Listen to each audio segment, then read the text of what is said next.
your Gyeonggi Tourism Ambassadors. I'm Jung-min. I'm Jung-ha-sim.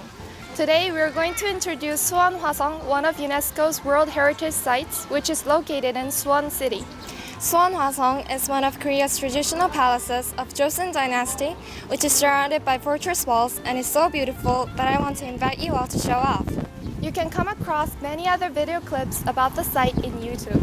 However, we're especially going to show you the beauty of the night scene in Suwon-Hwasong. I'm very proud and glad to have a chance of introducing this beautiful world culture heritage to foreign visitors by myself.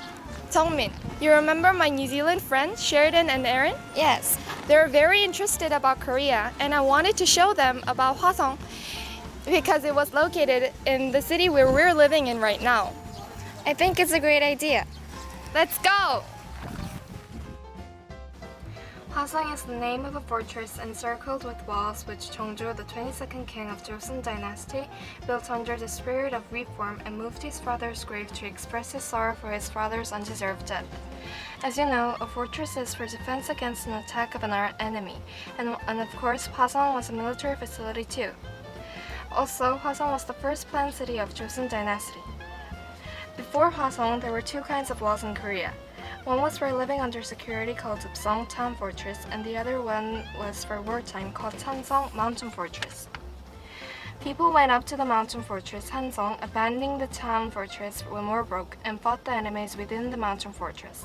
However, Hwasong was for both of Upsong and Hansong to make a complete fortress city for living and fighting at the same time. It was a new concept, a combination of the traditional fortress and the city of Western world. Wow, a hybrid of Upsong and Sansong to make a city to live in. Jeongjo was really a pioneer of a new concept. Also, even though Hwasong was made of two types of fortress combined, Eastern and Western, it was clearly distinguished from the ones of Europe and China. The most outstanding difference is that it was built aligned with natural environment. They knew that the natural landscape is the strongest construction material, so that it is the most difficult structure to destroy. As it was built along the natural ridge, the altitude of walls is different in all directions.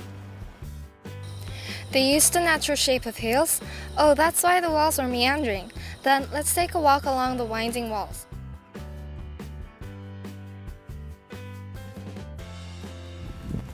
We are here at the center of the fortress Hwasong Haengung, Hwasong Temporary Palace.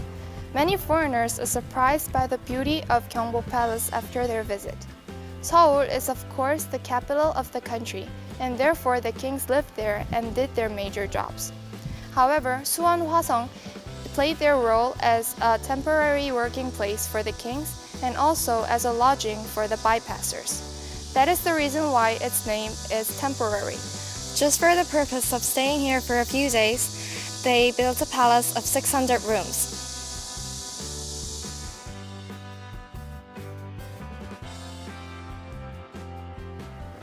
Jeongjo took the memorial ceremony for his father's death annually in this place, and he held the 60th birthday party for his mother in Bongsu-dang.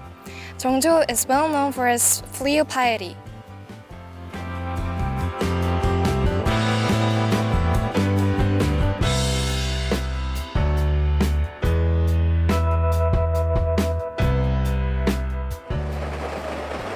Hwasong Fortress has four main gates. This is the main gate of Hwasong Jangamun. Jangamun is an effective military facility as well as a gate. It has double gates so that defensive attack could be easily carried out by locking the enemies up inside the doubled gates. Besides Jangamun, there are Cheongyongmun in the east, Paltalmun in the south, and Hwasemun in the west to provide access from all directions. Each gate has its own beauty, differentiated from the others.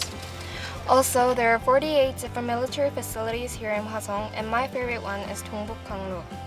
It is an observation post to look over the outside for intrusion, but it's a pavilion for rest and social gathering as well. Jeongjo mentioned once that beauty will give fear to enemy.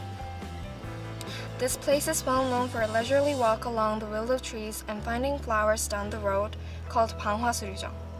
We can see Buksumun very well from here, which is known for its delicate arch.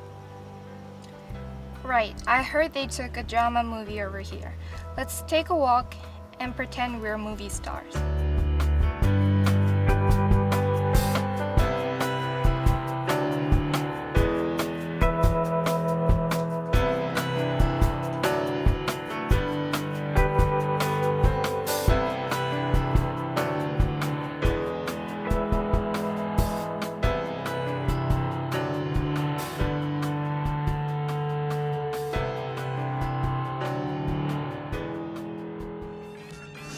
Tongmin, you remember watching music contest and Asian model festival over here just a few months ago? Yes.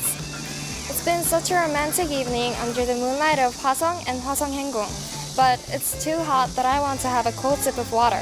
Also, since it's been a long time when we last came here, I'd like to buy a souvenir for today. Where should we go? I heard there's a handicraft workshop for specialties of the old days outside the gate of Hengung. Would you like to go and see? Yes, let's go. Today's too hot to wear hanbok, our traditional clothes. Let's take a cold sip of water and think about it.